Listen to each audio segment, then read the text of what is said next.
Olá, bem-vindos à Igreja no Mundo, o programa da Fundação AIS, ajuda à Igreja que sofre, aqui na sua televisão. Eu sou o Paulo White e é sempre um privilégio saber que posso contar com a sua companhia aí desse lado durante os próximos 50 minutos. Comigo está a diretora da Fundação AIS em Portugal, a Catarina Martins de Betancourt, que nos vai comentar os principais temas que estão a marcar a atualidade. Olá, Catarina. Olá, Paulo, e olá também a todos os nossos telespectadores. Nel complesso sono oltre 360 milioni di cristiani nel mondo che sperimentano un livello alto di persecuzione e discriminazione a causa della propria fede e sono sempre di più quelli costretti a fuggire dalle proprie terre d'origine. O Papa Francisco está a lembrar, uma vez mais, que os cristãos são a comunidade religiosa mais perseguida no mundo. São perseguidos, são discriminados, são forçados a fugir. O Papa não está a falar para um auditório qualquer, ele está a falar para os embaixadores acreditados na Santa Sé, ou seja, está a falar para todo o mundo, para os responsáveis das nações. Este encontro com o corpo diplomático no Vaticano é sempre muito importante porque permite ao Santo Padre fazer como que um discurso do Estado do mundo, permite dizer o que vai mal, quais são os principais problemas, por que razões nos devemos inquietar. É sempre bom escutarmos a reflexão do Papa sobre os caminhos da humanidade e é isso mesmo que vamos fazer no programa de hoje, que está a começar agora.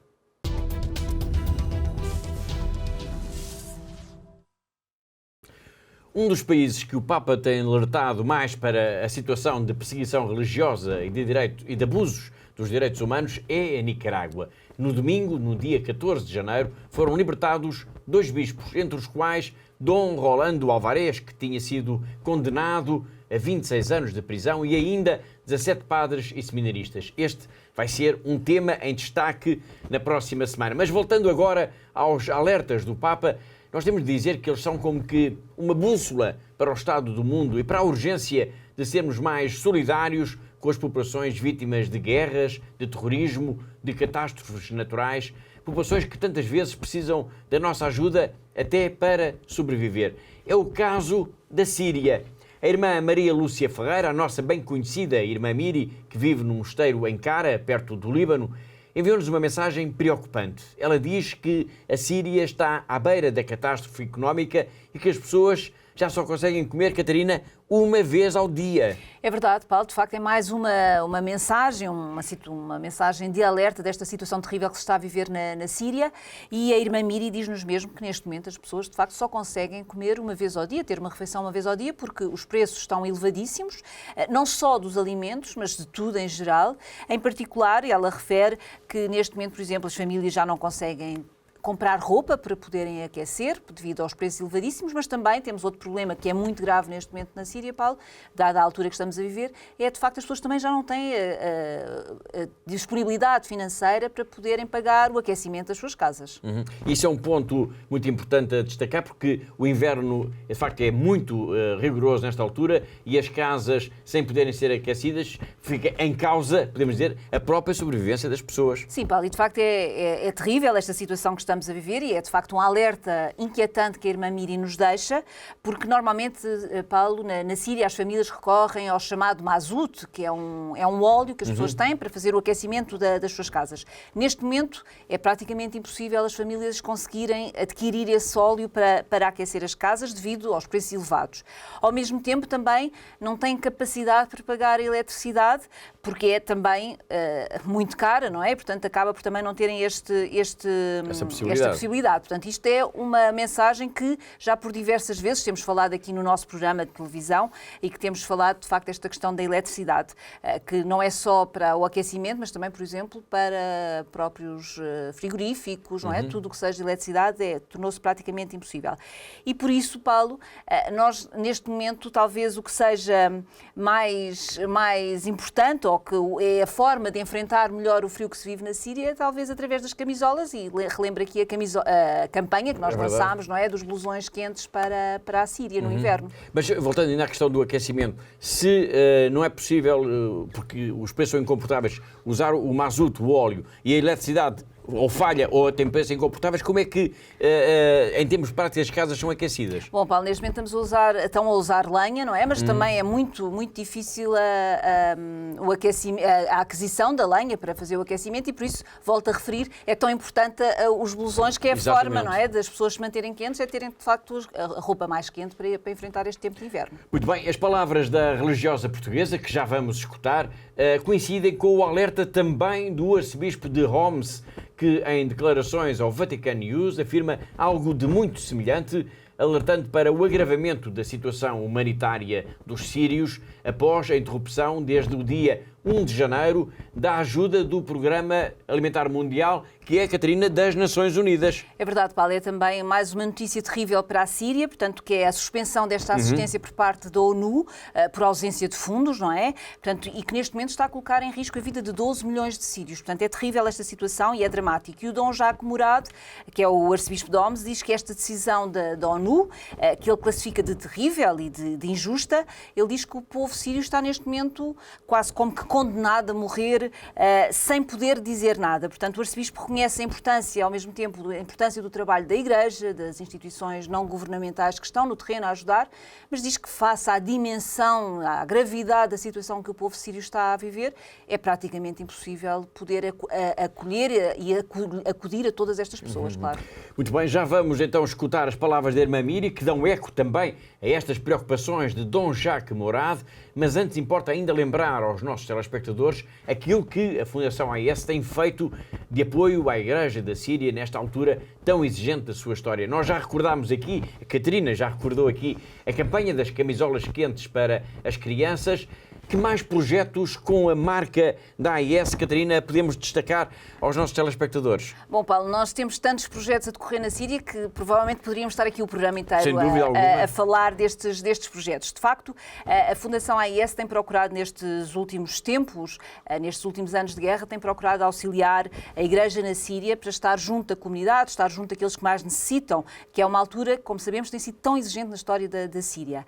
Portanto, e ainda agora, pronto, como mais uma vez repetindo, portanto, esta campanha de Natal que nós tivemos e que falámos aqui tantas vezes nos nossos programas de televisão, desta campanha de Natal de apoio à comunidade cristã na Síria, que tem sido muito importante e que são, de facto, o rosto desta solidariedade dos benfeitores portugueses e não só, claro, dos benfeitores de todo o mundo da Fundação AIS. Muito bem. E que mais projetos é que nós podemos exemplificar aos nossos telespectadores desta ajuda solidária para com a comunidade cristã da Síria? Bom, Paulo, relembro aqui também um outro projeto que nós já falámos, mas que é de facto muito importante, que é o caso da paróquia de São Youssef, no bairro Tabalé, em Damasco, portanto a capital do país. Da Síria, portanto, sim. ele, como nós já falámos aqui no nosso programa, recentemente eu estive na Síria e pude ver, de facto, na paróquia este projeto e perceber como faz a diferença no dia-a-dia da comunidade. Portanto, é um projeto que neste bairro é um projeto de refeições solidárias, que é uma iniciativa da Igreja local e que tem o apoio também da Fundação AIS, claro. Portanto, estamos a falar de um projeto de refeições solidárias num bairro muito particular,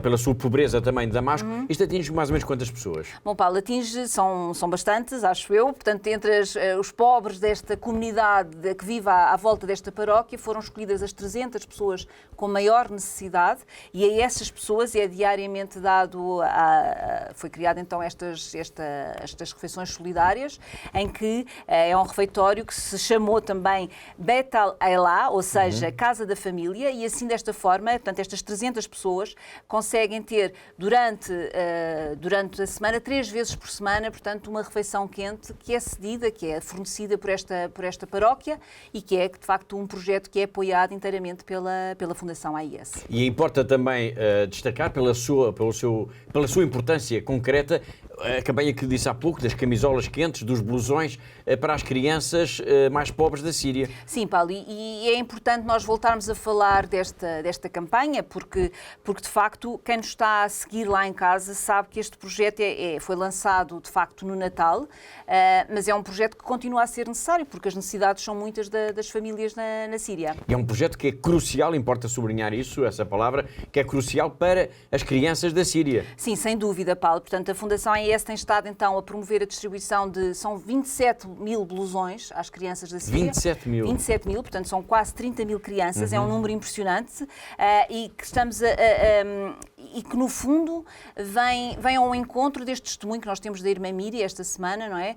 Destas necessidades que as famílias estão a passar, desta quase impossibilidade de ter a casa aquecida, e o inverno na Síria é muito rigoroso, não nos podemos esquecer disso, e, portanto, este projeto vem, no fundo, ao encontro das palavras quer da irmã Miri, quer do arcebispo de Homs também, que fala sobre esta questão tão difícil e demonstra desta situação tão difícil, não é? Que as famílias estão a passar no seu dia-a-dia na Síria.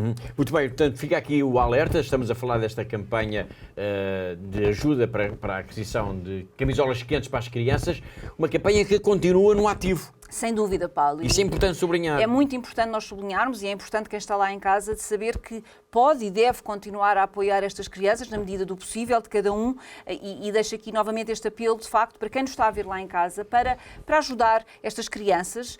Relembro que cada blusão são 13 euros, e isto, de facto, pode fazer diferença na vida destas 27 mil crianças mais pobres da Síria, que vão receber não só na cidade de Damasco, mas também na cidade de Homs e de Alepo também. Muito bem. Há fome na Síria, passa-se frio na Síria. Fica aqui esta nota, este apelo, uma vez mais, para a solidariedade dos portugueses, neste caso para com as crianças sírias, para que elas possam ter pelo menos uma camisola quente para os dias gélidos do inverno que o país está a viver. Esta urgência no apoio à Síria leva-nos então ao contacto com a irmã Miri, a irmã Maria Lúcia Ferreira, e ao alerta que ela nos fez chegar pelo telefone na semana passada, onde diz, por exemplo, que as famílias sírias já só conseguem praticamente fazer uma refeição por dia.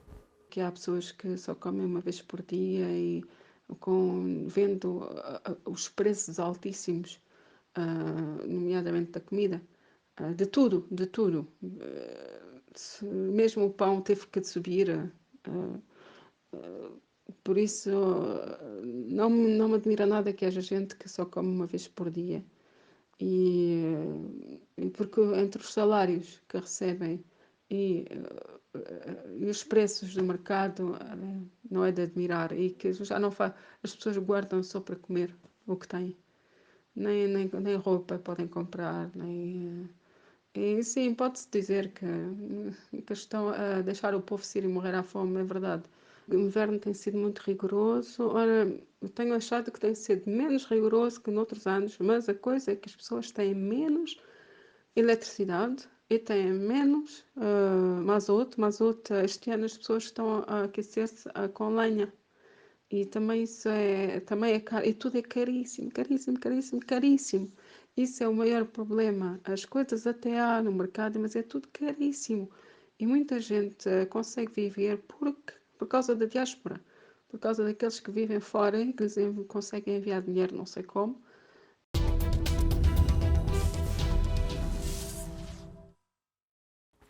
Foi a irmã Miri, a religiosa portuguesa que vive no mosteiro de São Tiago Mutilado, na vila de Cara, na Síria. A situação difícil neste país é de tal forma grave que muitas pessoas já afirmam que preferiam regressar aos dias mais duros da guerra, porque pelo menos nessa altura conseguiam comprar comida. Apesar de haver alguma paz no país, a fome é já um fantasma que ensombra as famílias. Uma realidade que é também sublinhada por Rama Daoul, do Christian Hope Center.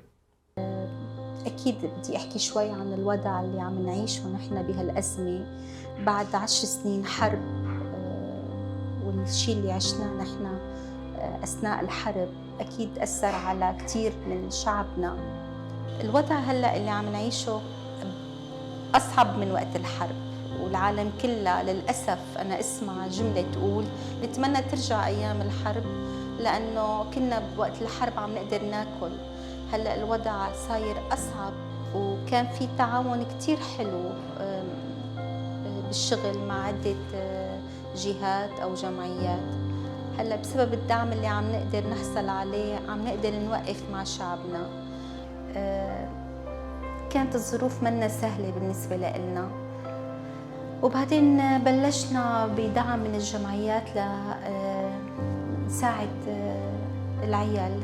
أنا بفتخر أحكي عن شبيبة حلمت وحققت الحلم، كانت قادرة تسافر بس ما سافرت لتكون علامة رجا بعالم يمكن بلش يفقد الرجا.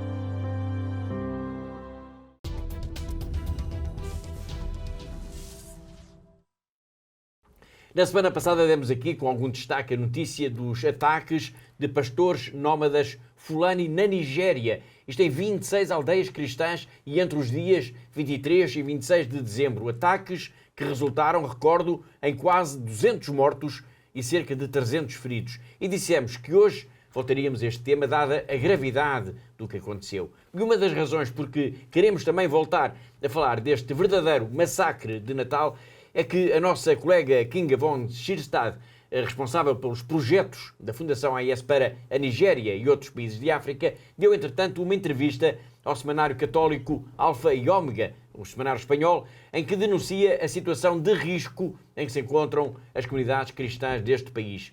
Quais são, Catarina, as principais linhas de força, digamos assim, desta entrevista da nossa colega? Bom, Paulo, há vários pontos a destacar nesta entrevista, nomeadamente o facto da nossa colega ter dito que, em muitos casos, são de facto os cristãos, os membros da Igreja, os primeiros alvos destes ataques na Nigéria. Uns ataques normalmente são levados a cabo são da responsabilidade de grupos terroristas, como por exemplo o Boko Haram, ou então dos pastores nómadas Fulani, que são muçulmanos e que estão cada vez também mais radicalizados. Referiu o Boko Haram como um dos grupos terroristas que mais ameaçam os cristãos, mas como a nossa colega salientou nesta entrevista ao jornal espanhol, infelizmente há outras organizações terroristas a atuar também na Nigéria. Sim, Paulo, eu falei do Boko Haram, de facto é aquele talvez o maior, não é? O mais conhecido. Sim, o mais conhecido, não é? Grupo terrorista que está na Nigéria e que está também a atuar não só já na Nigéria, mas em outros países da região. Mas de facto há outras organizações terroristas que estão a atuar neste país africano. Por exemplo, enquanto o Boko Haram está presente mais no nordeste da Nigéria, o grupo Estado Islâmico da África Ocidental, que também é também uma ameaça, não é, aos cristãos nesta zona da Nigéria. E geograficamente falando, podemos falar em zonas próprias de atuação? Sim, podemos dizer isso dessa forma, Paulo. Portanto, como eu disse há pouco, o Boko Haram está a atuar mais na zona nordeste da Nigéria, enquanto que o grupo islâmico da África Ocidental está presente essencialmente nas margens do Lago Chade o Boko Haram tem a sua sede, digamos desta forma, como eu disse, no nordeste da Nigéria, mas é uma zona que é uma selva, uma floresta muito densa, não é? A floresta Sambisa, que é muito densa e que por essa forma também quase como que uma fortaleza, não é? Que os protege, então... Fortaleza natural. Uma fortaleza natural e que os protege, então, de quem possa vir, de quem possa vir querer derrubá-los, não é? E retirá-los desta zona. E, de facto, é um dos grupos que neste momento que ameaçam mais os cristãos na Nigéria. Muito bem. E quanto aos pastores nómadas Fulani, foram eles que foram os autores deste massacre de Natal, como nós dissemos, o que é que disse a nossa colega nesta entrevista ao Jornal Espanhol? Bom, Paulo, é importante nós percebermos que na Nigéria há vários problemas do terrorismo e da Nigéria, do terrorismo e da violência na Nigéria. Portanto, são vários os problemas que estão associados e, por isso, são temas muito complexos, mas por ser muito complexo, tem de facto várias causas, não é?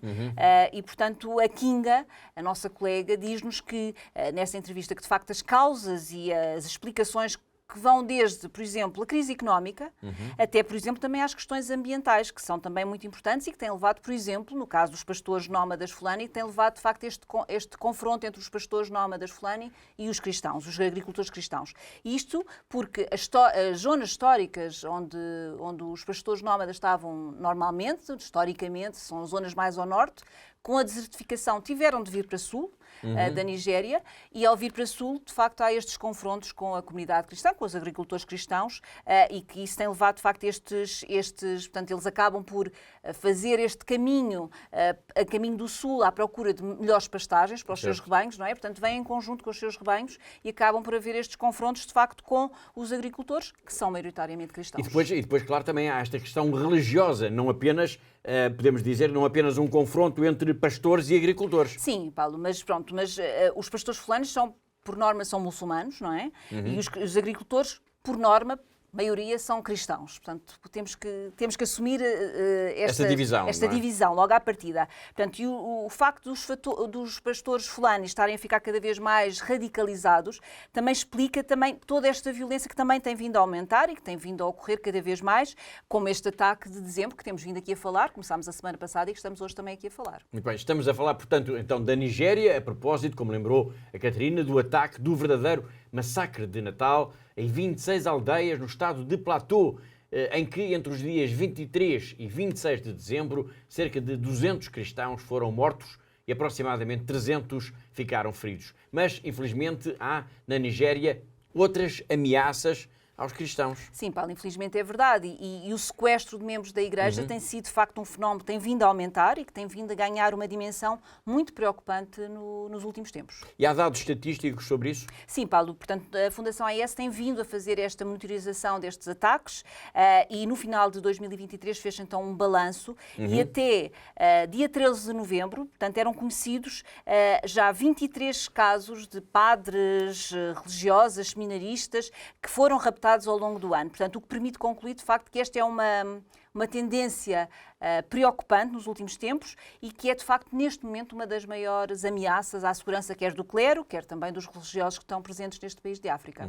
Toda esta realidade de extrema violência que estamos aqui a falar contra os cristãos na Nigéria leva, obviamente, à constatação também de que é mesmo importante a ajuda que instituições como, por exemplo, a Fundação AES dão à Igreja deste país africano. Estamos a falar, Catarina, de quantos projetos, sensivelmente, é que são apoiados anualmente? Bom, Paulo, no ano passado a Fundação AES apoiou cerca de 145 projetos na Nigéria, que ascende a mais de 2 milhões de euros para este país. Portanto, o maior montante é destinado à construção e à reconstrução, quer de novas igrejas, quer de capelas, quer de espaços paroquiais, não é? De apoio à comunidade. E é muito importante aqui nós dizemos, Paulo, que apesar de toda esta violência, o cristianismo é muito vivo e está a crescer na Nigéria, e daí a necessidade de ter estes espaços para acolher a comunidade.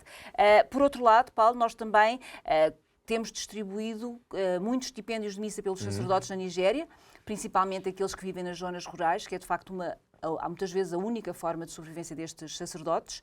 E depois temos também a nossa ajuda também na Nigéria, está muito vocacionada, por exemplo, para a formação de seminaristas, de religiosas, não é? De noviças, também de alguns leigos, e também tem vindo a ganhar algum destaque, digamos desta forma, o apoio psicológico a todas estas pessoas que são vítimas destes ataques terroristas e que sofrem com esses mesmos ataques. Obrigado, Catarina. Estamos então a falar da Nigéria a propósito de uma entrevista de Kinga Shistad ao jornal católico espanhol Alfa e Ômega. Ela é, já o dissemos também, a responsável de projetos da Fundação AES para a Nigéria. Nós não temos o registro vídeo nem áudio sequer dessa entrevista, pelo que lhe pedimos que, de forma resumida, nos falasse dos principais desafios que se colocam à Igreja neste país de África. Vamos agora conferir então a sua resposta. Le Nigeria est un pays d'une diversité culturelle incroyable, mais depuis 2009, il est marqué par des attaques violentes. Boko Haram, les Fulani, un groupe de nomades musulmans radicalisés, et des enlèvements par des bandits. Et dans le nord, les chrétiens continuent d'être persécutés en raison de leur foi. L'Église y fait un travail incroyable et mise, entre autres, sur le point suivant: le dialogue interreligieux, pour briser la spirale de la violence. Pour cela, il faut des formations spécifiques et des séminaires. D'autres nous demandent très concrètement de protéger les prêtres et les religieuses par des systèmes d'alarme ou des clôtures de protection. Mais tous veulent renforcer la présence de l'Église afin que les prêtres et les religieux parviennent là où la souffrance est la plus grande. Ce sont eux qui sèchent les larmes, pas les hommes politiques. L'assistance aux victimes est également primordiale. La guérison de traumatismes, par exemple, nécessite aussi une formation spéciale. Et pour finir, l'Église du Nigeria demande nos prières pour la paix, la guérison et le pardon. Cela implique de penser aux nombreux martyrs qui ont perdu la vie ces dernières années en raison de leur foi en Christ. Nous avons déjà promis de les aider. Pouvons-nous compter sur vous? Un grand merci d'avance.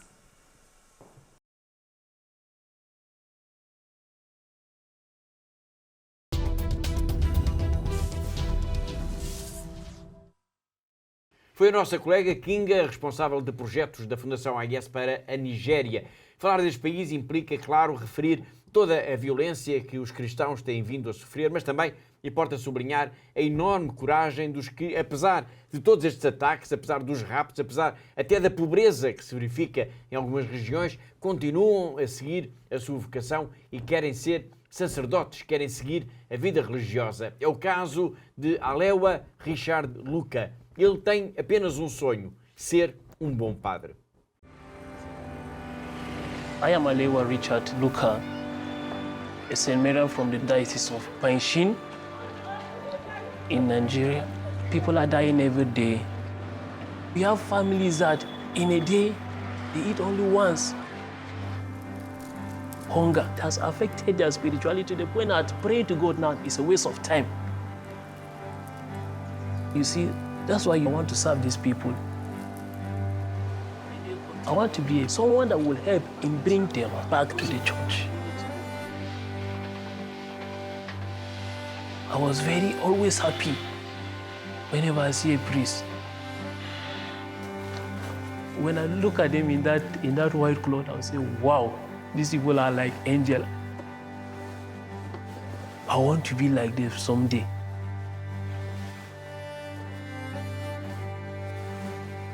I want to serve the people with everything that God has given me.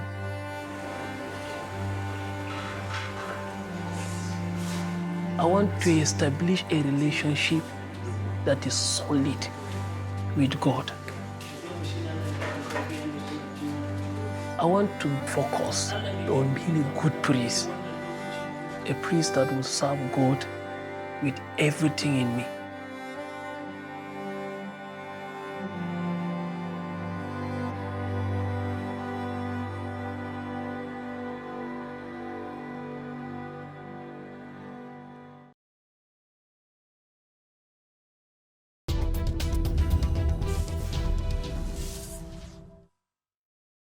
No final de novembro demos a notícia de que um padre alemão, o padre Joachim Lohr, tinha sido libertado após 371 dias de cativeiro. Ele foi raptado no Mali, em Bamako, a capital, por um grupo de jihadistas e mal foi libertado, as autoridades alemãs enviaram-no de volta para o seu país. Desde então que praticamente se tem remetido ao silêncio, não dando pormenores sobre o que aconteceu, como foi a vida em cativeiro, alguns no deserto.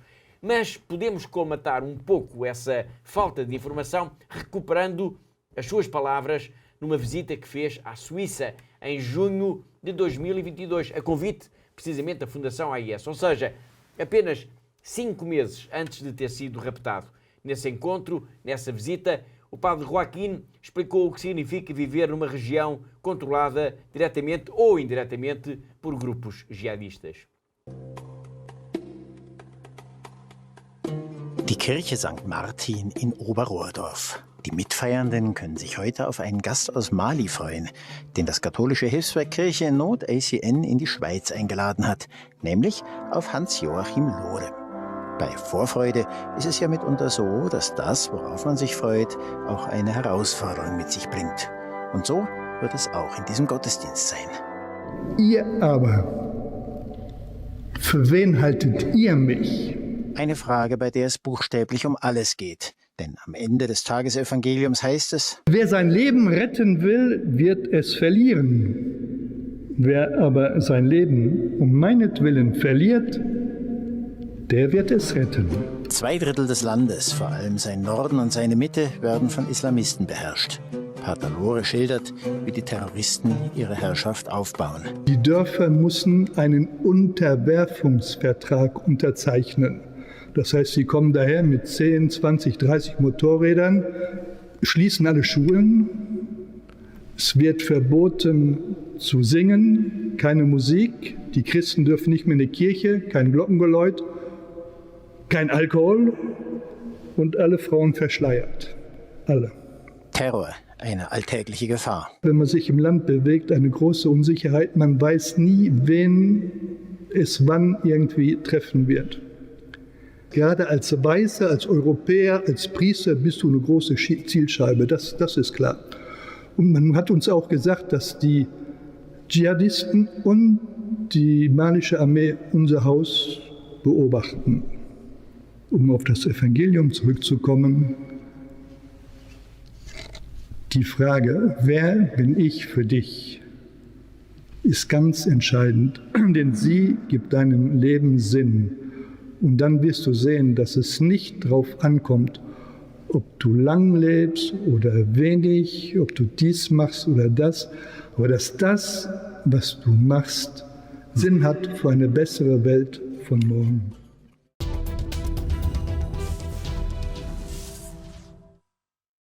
Foi o padre Joaquim Lor num testemunho na Suíça 5 meses antes de ter sido raptado no Mali sobre as dificuldades e os desafios que se colocam aos cristãos neste país de África. Um testemunho que vamos continuar a acompanhar por aqui na próxima semana. Como dissemos no arranque do programa, o Papa Francisco teve um encontro com o corpo diplomático acreditado na Santa Sé, tendo denunciado o aumento da perseguição e discriminação aos cristãos, uma situação que se tem acentuado, sobretudo nos últimos 10 anos. E defendeu, uma vez mais, aliás, a importância do diálogo interreligioso e também o respeito pelas minorias. Bom, em linhas gerais, Catarina, que mais é que disse o Papa? Bom, Paulo, o discurso do Papa foi um discurso longo, foram 40 minutos. É verdade. Portanto, e como é óbvio, ele falou de vários temas, não é? Mas, em relação à questão que nos diz mais respeito, digamos desta forma, que diz mais respeito à Fundação AIS, da questão da liberdade religiosa, da perseguição religiosa, o Papa lembrou que, de facto, os cristãos continuam a ser uma comunidade que é particularmente perseguida ou discriminada, e manifestou também a sua preocupação por esta situação que se tem vindo a agravar ao longo dos últimos anos, Paulo. E, portanto, ele diz que neste momento esta situação afeta 360 milhões de cristãos em todo o mundo. Ele falou em concreto em relação a esta ameaça aos cristãos? Sim, ele falou de várias coisas, Paulo, e ele referiu, por exemplo, a perseguição direta, violenta da responsabilidade de grupos terroristas, por exemplo, mas também lembrou, por exemplo, todos os cristãos que são vítimas de fenómenos de marginalização, de exclusão da sociedade, da vida pública, da vida social. Muitas vezes também são excluídos do exercício de determinadas profissões, não é? Portanto, é esta exclusão que existe e que, em consequência desta perseguição, desta discriminação, que por causa da sua fé tem levado e não tem parado de facto a aumentar o número daquelas pessoas que procuram ou que são forçadas a fugir das suas próprias terras. Nesse discurso que estamos a falar perante os embaixadores na Santa Sé, o Papa elencou ainda alguns dos países que estão em guerra ou em risco de caírem em conflitos armados. Falou do terrorismo também, como uma ameaça regional que afeta já milhões de pessoas, especialmente em África, e teve também uma palavra especial sobre a Jornada Mundial da Juventude, que, como sabemos, decorreu aqui em Lisboa em agosto do ano passado. É verdade, Paulo. De facto, se olharmos, e o Papa falou disso, não é? Portanto, se olharmos para o mundo, todas as situações de violência que estão a acontecer e que parece que estamos a caminhar a passos largos para uma terceira guerra mundial, portanto, o Santo Padre, de facto, lembrou como foi positivo este encontro de Lisboa, dos jovens em Lisboa, e a importância também da educação para a paz. Ele mencionou isso, ele diz que é um processo que é necessário envolver os jovens. E daí que o Papa Francisco ter-se lembrado, de facto, da Jornada Mundial da Juventude em Lisboa, de como foi dado, de facto, durante esses dias, um sinal positivo de que é possível superar as dificuldades, as nossas divergências, apesar de todas das nossas dificuldades e da comunhão de pensamentos diferentes, mas que é difícil e que esta jornada foi, de facto, um sinal positivo para o mundo. Muito bem. Nesse discurso, como já dissemos, aliás, Francisco manifestou também a sua preocupação para o risco de um conflito global, de uma guerra mundial. O discurso do Papa, no dia 8 de janeiro, perante os embaixadores acreditados na Santa Sé, merecia, de facto, um programa inteiro. Mas isto não é possível e, por isso, selecionamos alguns dos momentos mais importantes da mensagem de Francisco, em que o Papa insiste na urgência da paz e lembra que as vítimas das guerras não são, nunca, danos colaterais. Forse non ci rendiamo conto che le vittime civili non sono danni collaterali. Sono uomini e donne con nomi e cognomi che perdono la vita. Sono bambini che rimangono orfani e privati del futuro. Sono persone che soffrono la fame, la sete, il freddo, che rimangono mutilate a causa della potenza degli ordini moderni. Se riuscissimo a guardare ciascuno di loro negli occhi, a chiamarli per nome e ad evocare la storia personale, guarderemo la guerra per quello che è, nient'altro che un'immane tragedia e un'inutile strage. che colpisce la dignità di ogni persona su questa terra. La via della pace passa pure attraverso il dialogo interreligioso, che innanzitutto richiede la tutela della libertà religiosa e il rispetto delle minoranze.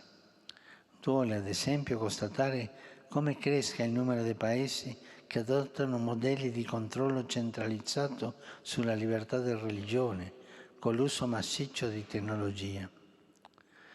In altri luoghi le comunità religiose minoritarie si trovano spesso in una situazione sempre più drammatica. In alcuni casi sono a rischio di estinzione a causa di una combinazione di azioni terroristiche, attacchi al patrimonio culturale e misure più subdole come la proliferazione delle leggi anticonversione, la manipolazione delle regole elettorali e le restrizioni finanziarie. Parimenti preoccupa la crescita della persecuzione e della discriminazione nei confronti dei cristiani, soprattutto negli ultimi 10 anni. Essa riguarda non di rado, seppur in modo incruento, ma socialmente rilevante, quei fenomeni di lenta marginalizzazione ed esclusione dalla via politica, sociale, che dall'esercizio di certe professioni che avvengano anche in terre tradizionalmente cristiane. Nel complesso sono oltre 360 milioni di cristiani nel mondo che sperimentano un livello alto di persecuzione e discriminazione a causa della propria fede e sono sempre di più quelli costretti a fuggire dalle proprie terre d'origine. Infine, la via della pace passa per l'educazione, che è il principale investimento sul futuro e sulle giovani generazioni. Ho ancora vivo il ricordo della Giornata Mondiale della Gioventù svoltasi in Portogallo nell'agosto scorso. Mentre ringrazio nuovamente le autorità portoghesi, civili e religiose, per l'impegno profuso nell'organizzazione, conservo nel cuore l'incontro con più di 1 milione di giovani provenienti da ogni parte del mondo, pieni di entusiasmo e voglia di vivere. La loro presenza è stata un grande inno alla pace e alla testimonianza che l'unità è superiore al conflitto, che è possibile sviluppare una comunione nelle differenze.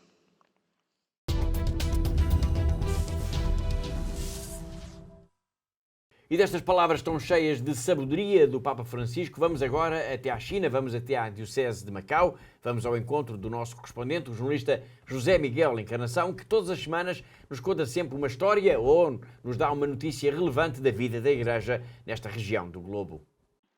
Como já vai sendo tradição há várias décadas, o Bispo de Macau voltou a subir à Ermida da Penha, o local mais alto da ilha de Macau, para ali na capela dedicada a Nossa Senhora da Penha abençoar com o Santíssimo Sacramento toda a região administrativa especial de Macau, agora Raiam, e toda a sua população. Com esta tradição, o Bispo de Macau voltou a juntar-se aos fiéis e também aos não fiéis católicos do território, mas sem distinção, a todos quis abençoar, desejando-lhes um próspero 2024. Recorde-se que a Igreja Católica em Macau é minoritária, sendo a maioria da população taoísta ou confucionista. No entanto, há muitas famílias onde os pais, professando uma religião, não deixam que os filhos tenham outras religiões, se assim o entenderem. Há muitas escolas católicas em Macau, a maior parte delas diocesanas,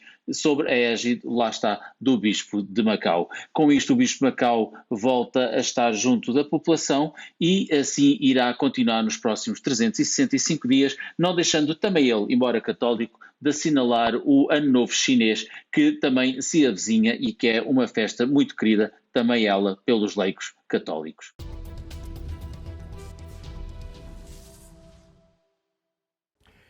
Foi José Miguel Encarnação, o nosso correspondente em Macau, na China, e assim chegamos ao fim da primeira parte do nosso programa.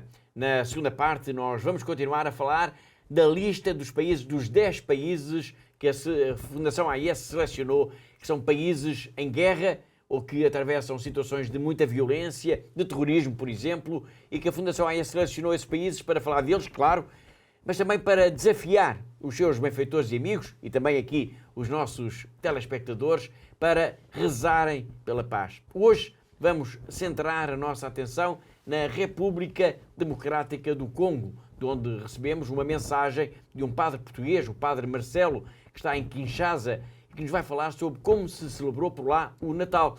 Na segunda parte do nosso programa vamos também continuar a acompanhar a grande entrevista com a Regina Lynch, a Presidente Executiva Internacional da Fundação AES, que hoje nos vai falar, nos vai recordar uma viagem muito especial que fez ao Iraque, em que acompanhou também o Papa Francisco. Só por isso vale a pena ficar aí desse lado, mas agora vamos para um breve intervalo. Até já!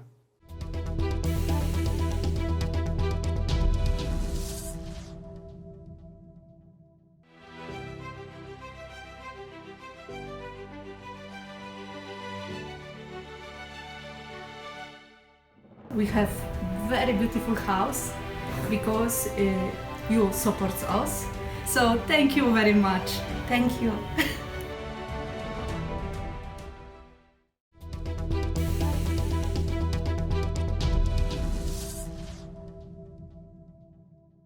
Olá de novo, está a ver Igreja no Mundo, o programa da Fundação AES aqui na TV Canção Nova. Eu sou o Paulo Bairro, comigo está a Catarina Martins de Betancourt, diretora da Fundação AES em Portugal. Na semana passada nós demos início aqui a um dossiê especial sobre alguns dos países que estão em guerra, que enfrentam situações mais difíceis e que por isso mais precisam de nós, da nossa ajuda, mas também das nossas orações neste ano de 2024.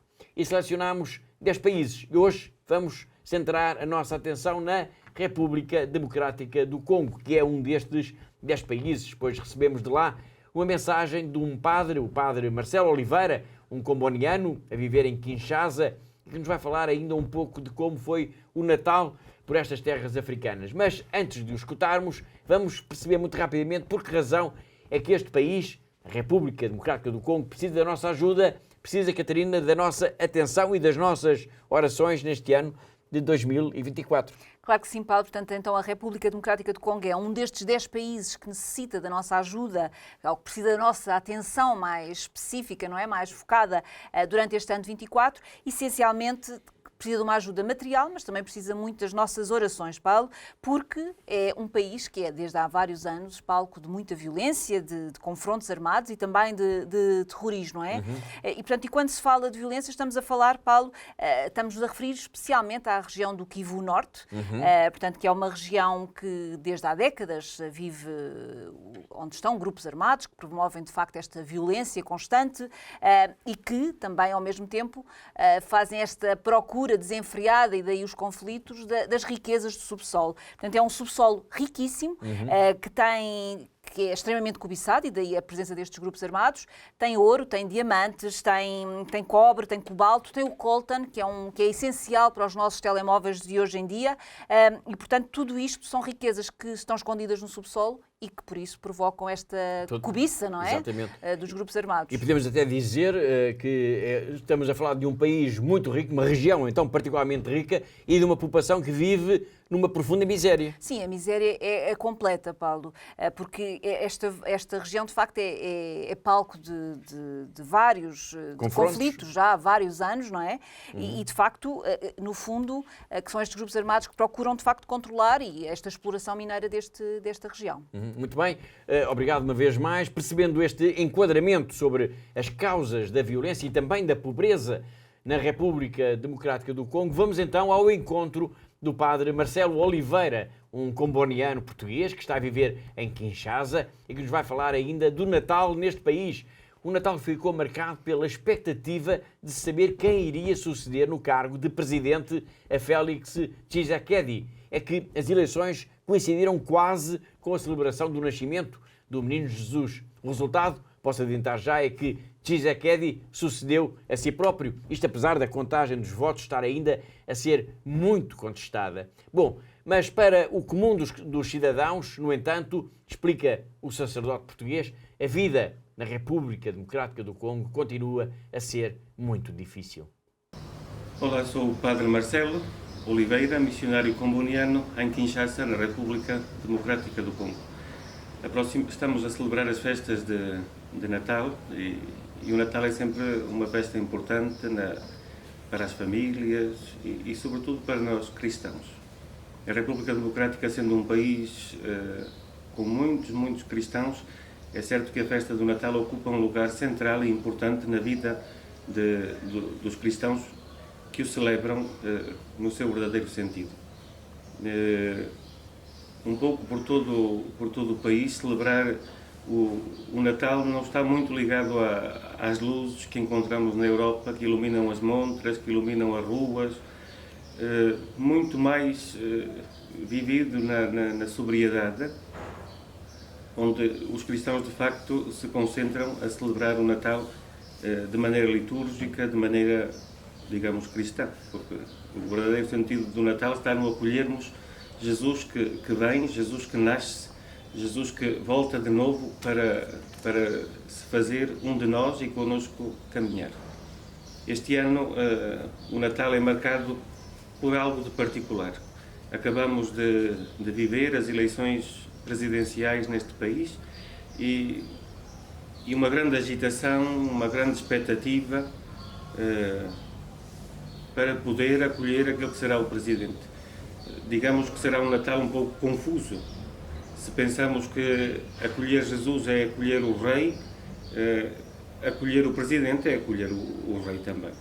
E de modo que é um pouco confuso esta expectativa que vivemos como cristãos para acolher Jesus que nasce nos nossos corações e o povo que vive na expectativa de poder acolher o seu Presidente. As eleições passaram e agora é todo o período de ver os resultados nos diferentes locais de voto para podermos depois saber o resultado no dia 30 de dezembro. Um pouco confuso porque o povo espera algo de novo e acolher um novo Presidente é acolher uma nova realidade que continua ou que começa com aquele que vai ser eleito. Esperar, porque o povo continua a sofrer. Falta de estradas, falta de segurança, conflitos armados na parte este do país que não se acabam, as dificuldades económicas do povo em conseguir viver o dia a dia e em conseguir ter o mínimo para a sua vida. Tudo isto, o povo espera que o novo Presidente possa trazer novidade às suas vidas. De modo que, do mesmo modo que ao acolhermos Jesus, é Jesus que vai transformar a nossa vida. Na noite de Natal vamos escutar o livro de Isaías que nos diz: o povo que andava nas trevas viu uma grande luz. Eu creio que é nesta expectativa que celebramos este Natal, na espera que a luz, que é Cristo, que vem, possa dissipar as trevas. O povo viu uma grande luz. É uma grande expectativa, é a esperança cristã de poder ver o mundo transformado, ver algo que nos faz sofrer, algo que nos traz atribulados e considerar que é Cristo quem pode tudo transformar. E creio que como cristãos e os cristãos da República Democrática do Congo viverão neste sentido. Embora, como dizia, com uma certa confusão. Presidente Jesus é um pouco confuso de podermos fazer a distinção, porque é o momento. Calha precisamente neste momento no qual acolhemos Jesus, acolhemos também o Presidente, mas é inevitável. Esperemos que, de facto, a vinda de Jesus possa transformar a vida deste povo e possa, de facto, transformar o coração do novo Presidente. Que ele também possa, na sua vida, no seu modo de agir, em todas as propostas, em todas as promessas que fez ao povo, que as possa, de facto, realizar, seguindo Jesus, que nasce para nós. Jesus que vem e que vem à nossa vida para iluminar, para ser luz que brilha nas trevas, para ser luz de esperança para aqueles que tanto sofrem. A todos, um bom Natal.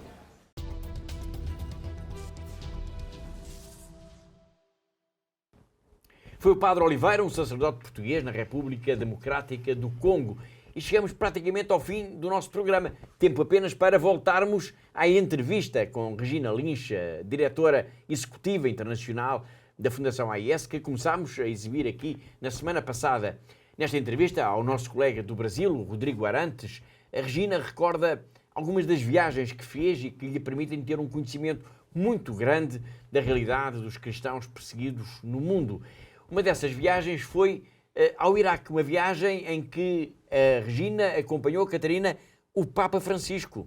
É verdade, Paulo. De facto, foi uma viagem muito importante do Papa ao Iraque, portanto, em março de 2021. E digo importante, Paulo, porque não nos podemos esquecer que, para além de tudo o que significou esta visita para a comunidade cristã desta zona, não nos podemos esquecer que, portanto, a comunidade cristã acabou por receber o Papa nas terras bíblicas da Península de Nínive, não é? Mas também não nos podemos esquecer, Paulo, que ao mesmo tempo estas terras foram palco de talvez da maior tragédia humanitária dos últimos tempos, em que assistimos à fuga de cerca de 120 mil cristãos quando foram atacados pelo autoproclamado Estado Islâmico, portanto, em agosto de 2014. E por isso foi tão importante esta visita do Papa, esta ida até ao encontro desta comunidade no Iraque. Ao coração dos cristãos no Iraque, não é? Esta viagem permitiu também ao Papa Francisco compreender no terreno, digamos assim, a importância do trabalho, da missão da Fundação AIS junto destas comunidades cristãs que têm sido tão perseguidas no mundo. Sim, Paulo, de facto o Papa esteve, por exemplo, na igreja de Altair, em Karakosh, portanto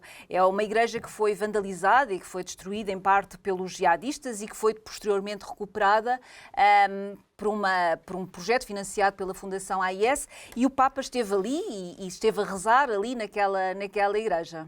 E a Regina Lins, na entrevista que vamos ver já de seguida, recorda também um episódio em que o Papa se encontra nesta visita com uma senhora que lhe falou desses tempos assustadores da perseguição dos jihadistas aos cristãos. Sim, Paulo, foi uma senhora que falou com o Papa Francisco.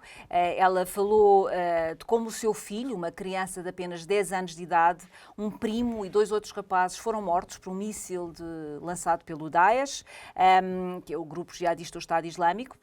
Mas o mais importante, Paulo, foi que ela posteriormente disse ao Papa, foi o que ela disse posteriormente ao Papa, não é? Portanto, ela disse que a fé cristã ensina de facto a perdoarmos, não é? A perdoarmos o outro. E ela diz que conseguiu fazer isso. Ela diz que perdeu o filho, perdeu um primo, perdeu os amigos do seu filho e que mesmo assim fez do perdão o seu valor maior, em vez de ser o ódio ou a vingança, que seria compreensível, não é? Digo eu. E o Papa de facto ficou impressionado com esta história, Paulo, e acabou por a mencionar na sua viagem de regresso à Itália. Muito bem, excelente história, sem dúvida, excelente também testemunho de fé. Vamos então ao encontro de Regina Lins, que é a diretora executiva internacional da Fundação AIS, numa entrevista a Rodrigo Arantes, o nosso colega do Secretariado Brasileiro da Ajuda à Igreja que Sofre. Well, no, I've met many people over the years. I've traveled to China. I've traveled a lot in the Middle East. I was very lucky in March 2021 to travel with Pope Francis, with the delegation that went to Iraq. And for me, that was also very moving. We know that in 2020, the Christians who live in the villages of the Nineveh plain, they've been there for almost 2,000 years, they fled because the Islamic State, ISIS, was coming in to take over their villages. And they fled to northern Iraq, to Erbil, and little by little they returned to their villages. And ASEAN had a big program, Return to the Roots, which was to help the Christians to return to their villages. We repaired the houses that had been so badly damaged, some of them burned by ISIS. We repaired the churches, the priests' houses, the sisters' houses. And on that trip of Pope Francis, he went to the biggest town in the Nineveh plain, Karakosh, where most of the Christians live. And in one of the churches, the Al-Tahir church, which was restored with the help of the benefactors of ASEAN, he met a lady by the name of Saba, and she told him how her 10-year-old boy, little boy, his cousin, and 2 other little boys were killed by a rocket from ISIS. And then she said to the Pope, she said to Pope Francis, our faith teaches us to forgive. And this was her message, and a message that Pope Francis repeated again on the way back to Rome after the trip, that despite all this hardship and suffering and pain, we as Christians, we have to forgive, we have to seek reconciliation. And for me, she was really an amazing witness of what we believe in.